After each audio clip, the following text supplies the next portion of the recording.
پاکستان اس لیے نہیں بنایا گیا تھا کہ جاگیرداروں کی جاگیرداریاں محفوظ ہو جائیں. پاکستان اس لیے تو نہیں بنایا گیا تھا. اصل ضرورت تھی کہ یہاں اس نظام کو قائم کیا جائے. وہ نظام عدل اجتماعی، وہ جس میں حریت ہو، وہ نظام عدل اجتماعی جو محمد عربی کو دے کر بھیجا گیا تھا. اس کے کسٹوڈین سوئے ہوئے، اس کے کسٹوڈین کو اندازہ ہی نہیں.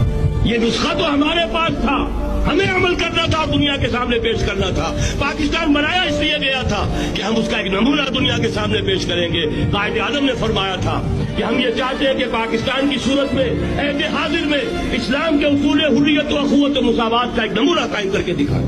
کہاں ہے وہ؟ بھٹک گئے، سو گئے. بہرحال اب بھی وقت ہے، جب تک سانس تب تک آگ. اگر تم مومن ہوگے کوئی سربلند ہو. ہم تو سربلند نہیں.